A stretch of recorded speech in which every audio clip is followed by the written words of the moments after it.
England. Kylian Mbappe এখন Lionel মেসির চেয়ে 2 গোলে এগিয়ে। এমবাপে গোল করেছেন, কপালপুলো, লিওনেল মেসি গোল্ডেন বুট, এবং মেসি প্রায় গোল করেই যাচ্ছিলেন। ইংল্যান্ডের প্রতিপক্ষ অবিশ্বাস্য সংখ্যক গোল করেছে এবং ক্লিও এমবাপে গোল সংগ্রহ কাপে এগিয়ে গেছেন। এই ম্যাচের 10 গোলের ফেভারিট দলটি এমন কিছু করে দেখিয়েছে যা বিশ্বাস করা কঠিন। চলুন আরও বিস্তারিত প্রতিবেদনে দেখা যাক। বিশ্বকাপের 3য় স্থানে থাকা ফ্রান্স আজ ইংল্যান্ডের বিপক্ষে এগিয়ে গেছে।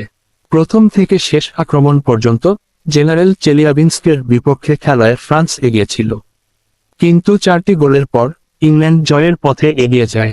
কিন্তু রহস্য রয়েই গেল, প্রথমার্ধের শেষে তারা আবার এগিয়ে যায়। এমবাপের দুর্দান্ত ফিনিশিংয়ের সাথে সাথেই ফ্রান্স প্রথম গোলটি করে।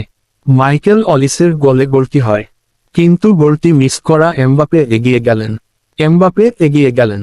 এরপর এমবাপে মেসির কাছ থেকে ফিরে এলেন। মেসি 8টি গোল করলেন এবং এমবাপে একটি নতুন গোল করলেন। তখনই মেসির ফুটবল প্রত্যাশিত ছিল, কিন্তু তারপর তিনি আবার গোল করলেন। এবার এমবাপে এগিয়ে গেলেন। এখন মেসিকে গোল্ডেন বুট নিতে হলে 3টি গোল করতে হবে। মেসি কি পারবে ফাইনাল খেলা 3টি গোল করতে? আপনাদের মতামত কি অবশ্যই কমেন্ট করে জানাবেন।